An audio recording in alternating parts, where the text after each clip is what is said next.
San Francisco, California. Gimnasio privado en el distrito de Tenderloin, 14 de septiembre de 1972. Martes por la noche, 11:40. El gimnasio huele a sudor viejo, a hierro oxidado y a madera mojada. Las luces del techo parpadean con esa frecuencia molesta que nadie ha tenido tiempo de arreglar. Hay 11 personas en el lugar. 11, no más. Y todas ellas están completamente inmóviles, mirando hacia el centro del gimnasio con esa expresión específica que solo aparece en la cara humana cuando algo que se pensaba imposible está a punto de suceder. En un extremo está Klaus Reinhardt, Alemania Occidental, 32 años de edad.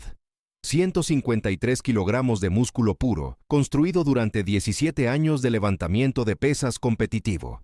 Campeón nacional de Alemania, en press de banca durante 4 años consecutivos. Finalista en el Campeonato Mundial de Powerlifting en 1971. Un hombre cuya sola presencia física altera el equilibrio de cualquier habitación que ocupa. Su cuello es más ancho que la cabeza de la mayoría de los hombres. Sus antebrazos tienen el diámetro de un tronco de árbol joven. Sus manos parecen diseñadas por alguien que construía equipo industrial, no anatomía humana. Klaus no es un peleador.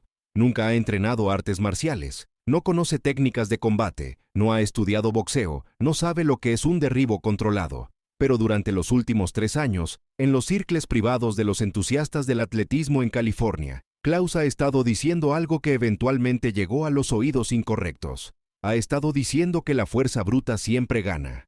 Ha estado diciendo que todas las artes marciales del mundo son teatro elegante, que se derrumba en el momento en que alguien realmente fuerte pone sus manos encima del artista marcial. Ha estado diciendo que esos hombres pequeños y rápidos que demuestran técnicas asombrosas en sus escuelas nunca han sido probados contra resistencia real, contra masa real, contra alguien que puede mover 300 libras sobre su pecho como si fueran papeles. Ha estado diciendo que si alguien lo agarra, lo retiene, lo empuja contra una pared, no existe técnica en el mundo que lo mueva. Esas palabras viajaron. Las palabras siempre viajan. Bruce Lee tenía 31 años ese septiembre. Había llegado a California en 1959 como un joven instructor de artes marciales de Hong Kong, y desde entonces había construido algo que el mundo occidental nunca había visto antes, una filosofía de combate completamente nueva llamada Jeet Kune Do, el camino del puño interceptor. No era una colección de técnicas heredadas. Era un sistema vivo, en constante evolución, construido sobre la observación científica del cuerpo humano y la física del movimiento. Bruce pesaba entre 64 y 67 kilogramos dependiendo de la semana. Era 15 centímetros más bajo que Klaus. Tenía menos de la mitad de su masa corporal. En papel, la comparación ni siquiera vale la pena hacer. Es como comparar un estilete con una excavadora. La noche en que el mensaje de Klaus llegó a Bruce fue una Wednesday de julio, 2 meses antes del encuentro que nadie debería haber organizado y que nadie pudo evitar. Bruce estaba filmando escenas de entrenamiento para su nueva película, cuando uno de sus estudiantes, Daniel G., llegó con un recorte de revista de una publicación deportiva alemana que había sido traducida parcialmente. El artículo citaba a Klaus Reinhardt directamente. Decía, con esa confianza tranquila de quien nunca ha sido cuestionado de verdad, que las artes marciales asiáticas eran diseñadas para hombres de constitución similar y que cualquier practicante, sin importar su nivel, quedaría paralizado en el momento en que alguien con fuerza real lo inmovilizara, porque ninguna técnica funciona cuando no puedes moverte. Bruce leyó el artículo 2 veces. Era la segunda lectura la que sus estudiantes conocían bien. La primera lectura era de comprensión, la segunda era de análisis. Luego dobló el artículo con cuidado y lo guardó en el bolsillo de su chaqueta. El proceso que siguió tomó 6 semanas. Bruce no fue directamente, nunca lo hacía. Un intermediario contactó al manager de Klaus a través de círculos atléticos compartidos en Los Ángeles. El mensaje fue simple y directo. Bruce Lee había escuchado las declaraciones de Klaus Reinhardt. Bruce Lee tenía una propuesta, una demostración privada, sin audiencia masiva, sin medios, sin apuestas monetarias. Solo una pregunta que responder en condiciones controladas. ¿Puede la fuerza bruta detener la técnica cuando quien posee la técnica entiende completamente el cuerpo humano? Klaus aceptó en 48 horas. Sus personas dijeron que él se rió cuando escuchó la propuesta. No de manera cruel, sino con la risa genuina de alguien que considera la situación categóricamente unilateral. Él pesaba 153 kilogramos. Bruce pesaba 65. Klaus podía hacer press de banca con más peso del que Bruce Lee existía en el mundo. ¿Qué exactamente pensaba que iba a demostrar este pequeño actor de Hong Kong? El gimnasio del distrito Tenderloin fue elegido por razones específicas. Era suficientemente privado. El dueño, un ex luchador griego llamado Petros Andreadis, había sido testigo de demostraciones de artes marciales antes, y era el tipo de hombre que sabía cuándo mantener la boca cerrada. La distribución del espacio era perfecta, suficiente área central para moverse, sin obstáculos, con buena iluminación, aunque esa iluminación parpadease con esa frecuencia irritante. Las 11 personas presentes esa noche habían sido seleccionadas con precisión quirúrgica. 3 eran estudiantes senior de Bruce, hombres que llevaban años entrenando con él y que entendían todos los aspectos técnicos de lo que podría suceder. 2 eran entrenadores atléticos del equipo de Klaus, hombres de constitución similar a su alumno aunque ninguno llegaba a sus dimensiones. 2 eran médicos, uno traído por cada lado, porque ambos equipos eran lo suficientemente inteligentes para saber que las cosas podían salir mal en cualquier dirección. 2 más eran figuras respetadas en sus comunidades respectivas, artes marciales y levantamiento de peso, cuya presencia garantizaba que lo que ocurriera esa noche sería reportado con honestidad dentro de sus círculos. Y el último era Petros Andreadis, el dueño del gimnasio, que simplemente se negó a abandonar su propio establecimiento cuando le informaron que iba a usarse para algo así. Las condiciones fueron negociadas durante una semana completa. No habría puños a la cara, no habría ataques a articulaciones. El objetivo de Klaus era simple y brutal: usar su fuerza física para inmovilizar a Bruce completamente, agarrarlo, retenerlo, hacerlo incapaz de moverse, demostrar que cuando la fuerza bruta se aplica sin restricción, ninguna técnica puede funcionar. El objetivo de Bruce era igualmente claro, sin importar lo que Klaus intentara. Sin importar cuánta fuerza aplicara, Bruce respondería de manera que lo que todos entenderían como una clara demostración de superioridad técnica sobre la fuerza bruta. No se trataba de herir a Klaus, se trataba de demostrar un principio. Cuando Klaus entró al gimnasio esa noche, el efecto fue inmediato. No era que fuera intimidante de manera agresiva, era algo más fundamental. Era la manera en que el espacio mismo parecía ajustarse a su presencia. Los entrenadores de su equipo, hombres grandes ellos mismos, parecían ordinarios junto a él. Se movía con la seguridad específica de alguien que nunca en su vida adulta ha encontrado resistencia física que no pudiera superar. Bruce ya estaba en el centro del gimnasio cuando Klaus llegó. Se había estirado en silencio durante los 20 minutos previos, movimientos que parecían más meditación que preparación física. Usaba ropa simple, pantalón negro y camiseta oscura, sin ceremonias, sin entrada dramática, sin discurso. Klaus lo miró y sonrió, no de manera cruel. Era genuinamente la sonrisa de alguien que no comprende cómo esto podría ser un desafío real. Señaló a Bruce con un dedo del tamaño de una salchicha gruesa. «Eres más pequeño de lo que esperaba», dijo en su inglés con acento marcado. «Esperaba a alguien más grande». Bruce respondió en un tono completamente neutro.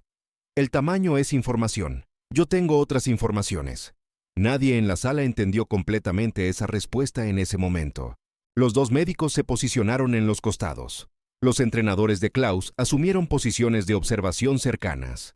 Los estudiantes de Bruce permanecieron quietos, con esa calidad específica de quietud que solo se desarrolla después de años de entrenamiento serio.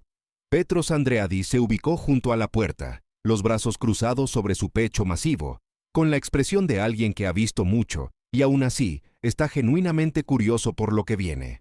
Las condiciones fueron confirmadas verbalmente una vez más. Klaus agarraría, Bruce respondería, sin puños al rostro, sin ataques a articulaciones, solo fuerza contra técnica. La pregunta sería respondida en los próximos minutos. Klaus se movió primero, y aquí es donde la primera revelación de la noche ocurrió. Klaus no se movió torpemente. No arremetió sin control. Se movió con la precisión de alguien que ha entrenado su cuerpo durante 17 años y entiende perfectamente cómo usar su masa de manera eficiente. Avanzó hacia Bruce con una velocidad que sorprendió a todos en la sala por ser mayor de lo que sus 153 kilogramos sugerían, y extendió ambos brazos hacia los hombros de Bruce con la intención de agarrar y retener. Sus manos nunca llegaron a donde apuntaban. Bruce giró. No retrocedió. No saltó hacia los costados, no intentó escapar. giró con un movimiento de cadera que redirigió la energía de Klaus en lugar de resistirla, y en el mismo movimiento fluyó hacia el interior del espacio de Klaus, al lugar donde toda esa masa y toda esa fuerza no podía usarse efectivamente porque estaba demasiado cerca de su propia fuente. Los entrenadores de Klaus intercambiaron una mirada. Eso no debería haber funcionado. Klaus se reajustó. Esta vez fue más deliberado, más lento, más calculado. Si la velocidad no funcionó, la estructura funcionaría. Se plantó con los pies separados, flexionó las rodillas como hacía cuando se preparaba para levantar, y alcanzó a Bruce con ambas manos apuntando al torso, con la intención de agarrar con toda la fuerza que había construido durante casi 2 décadas. Agarró. Sus manos cerraron sobre el brazo de Bruce y sobre su hombro con la fuerza de quien puede prensar más de 300 libras. La sala escuchó el sonido del agarre. Algunos de los 11 presentes tensaron involuntariamente sus propios cuerpos en respuesta, y Bruce Lee no resistió. Esa fue la segunda revelación de la noche, y fue la que cambió la comprensión de todos los presentes sobre lo que exactamente estaba ocurriendo. Bruce no intentó liberarse del agarre usando fuerza opuesta. No jaló, no empujó, no resistió. En cambio, utilizó el agarre mismo como información. Sintió la dirección de la fuerza, la estructura del equilibrio de Klaus, el punto exacto donde su enorme masa estaba distribuida debajo de su enorme fuerza, y en una fracción de segundo que todos verían, pero ninguno podría describir adecuadamente después, Bruce se movió no contra Klaus, sino con la dirección natural de su propio movimiento. Klaus Reinhardt, 153 kilogramos, 4 veces campeón nacional, finalista mundial, un hombre que había levantado más peso del que la mayoría de las personas verán en toda su vida, perdió su equilibrio. No cayó. Fue demasiado consciente de su cuerpo para caer completamente. Pero dio 2 pasos involuntarios hacia un lado. Sus brazos se abrieron al perder el punto de aplicación de fuerza, y en ese instante de desequilibrio, Bruce estaba ya en una posición diferente, completamente fuera del alcance de Klaus, completamente bajo control, completamente sereno. El gimnasio estuvo en silencio durante 3 segundos completos. Uno de los entrenadores de Klaus dijo algo en alemán en voz muy baja. El otro respondió también en alemán. Nadie más en la sala habló. Klaus Reinhardt se enderezó. Miró a Bruce con una expresión que había cambiado. Ya no era la sonrisa tranquila del hombre que no comprende el desafío. Era algo más específico, más atento. Era la expresión de alguien que acaba de encontrar resistencia real por primera vez y está recalibrando su comprensión de la situación. Bien, dijo Klaus después de un momento. Eso fue interesante. Inténtalo otra vez. Lo intentó 5 veces más durante los siguientes 20 minutos. Cada intento fue diferente. Klaus era inteligente y adaptable, cualidades que sus 17 años de entrenamiento habían desarrollado junto con su fuerza. Probó velocidad, probó estructura, probó aproximaciones en ángulos diferentes. Una vez logró agarrar a Bruce con ambos brazos en un abrazo que parecía definitivo, una presión que encerró los brazos de Bruce contra su propio torso y que debería haber, según cualquier lógica de fuerza bruta, hecho imposible cualquier movimiento. Bruce dejó que el abrazo ocurriera. Luego cambió su centro de gravedad de una manera que los médicos presentes, ambos con conocimiento de kinesiología y anatomía, dijeron después que no podían describir completamente con terminología estándar. Fue como si Bruce hubiera encontrado un espacio dentro de la restricción que la restricción misma no sabía que existía. Sus caderas rotaron en una dirección que aprovechó el único momento de imperfección estructural en el agarre, que la fuerza masiva de Klaus creó involuntariamente al aplicarse de manera no perfectamente simétrica, y Klaus se encontró no exactamente liberando a Bruce, sino siendo redirigido de una manera que hizo que liberar fuera la única opción física disponible. Permanecieron parados frente a frente, ambos respirando.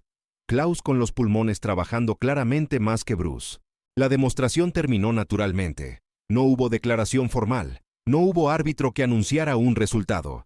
Simplemente llegó un momento en que Klaus Reinhardt puso sus manos en sus rodillas, respiró profundamente y dijo algo que nadie en esa sala esperaba escuchar de ese hombre.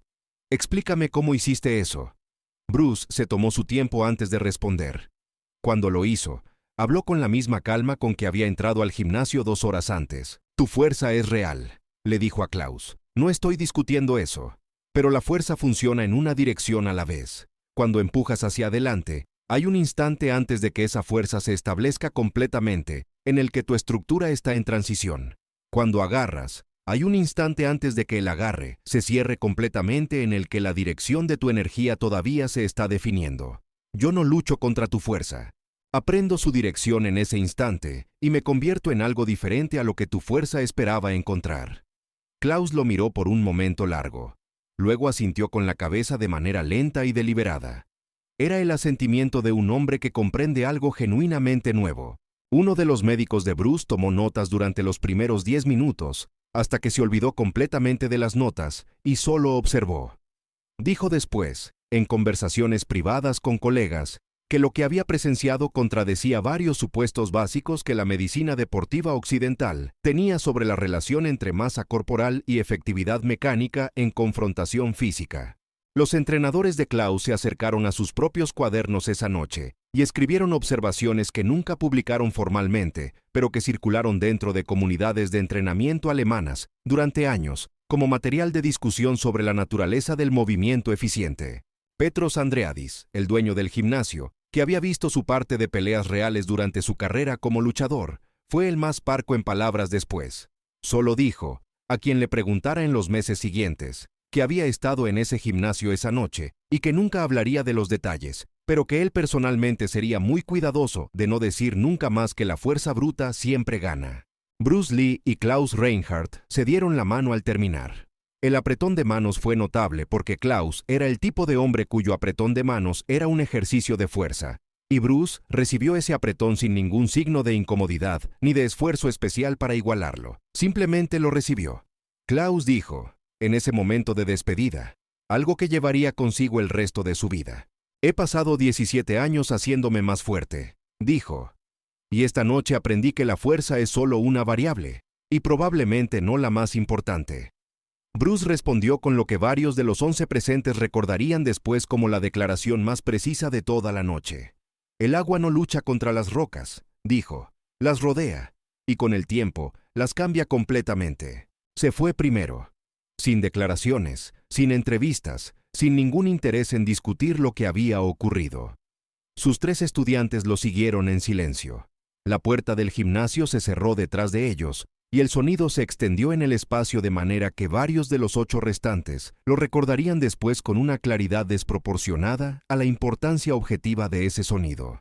En los días siguientes no hubo cobertura de medios, no porque nadie lo intentara, sino porque no había nada oficial que reportar. Las 11 personas que presenciaron lo que ocurrió esa noche en el gimnasio del distrito Tenderloin eran exactamente el tipo de personas que entendían por qué debían ser cuidadosas con lo que decían y a quién se lo decían.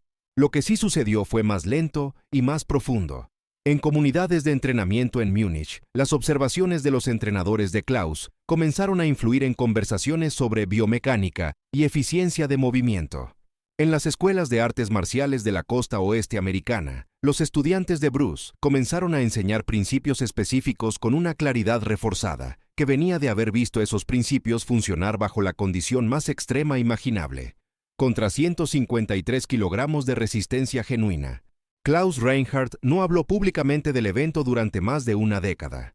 Cuando finalmente lo mencionó, en una entrevista con una publicación de deportes alemana en 1984, se limitó a decir que había tenido una sesión de entrenamiento privada con Bruce Lee en 1972, que había cambiado permanentemente su comprensión de la relación entre fuerza y técnica. No proporcionó detalles adicionales. El entrevistador, que claramente esperaba algo más dramático, intentó presionar para obtener más información, y Klaus simplemente negó con la cabeza y dijo que los detalles pertenecían a esa noche y a las 11 personas que estuvieron presentes. Esa es la naturaleza específica de lo que ocurrió en el distrito Tenderloin en septiembre de 1972. No fue diseñado para ser publicado. No fue concebido como espectáculo. Fue una pregunta honesta que 2 hombres muy diferentes decidieron responder de la única manera que una pregunta así puede ser respondida genuinamente, en condiciones reales, sin audiencia masiva, sin incentivos externos, con las consecuencias existiendo únicamente dentro de los cuerpos y las mentes de los participantes. La fuerza bruta contra la técnica, 153 kilogramos contra 65. 17 años de construcción de músculo contra una vida entera de comprensión del movimiento humano en su nivel más fundamental. 11 personas lo vieron. 11 personas lo supieron con certeza. Y esa certeza compartida y no publicada, invisible para el mundo pero real dentro de las comunidades donde importaba, fue exactamente suficiente para probar que el principio era verdadero. La fuerza pregunta, ¿puedes moverte cuando yo no te dejo? La técnica responde, encontraré el espacio que tu fuerza no puede llenar, porque siempre existe ese espacio, y quien lo encuentra primero ya ganó.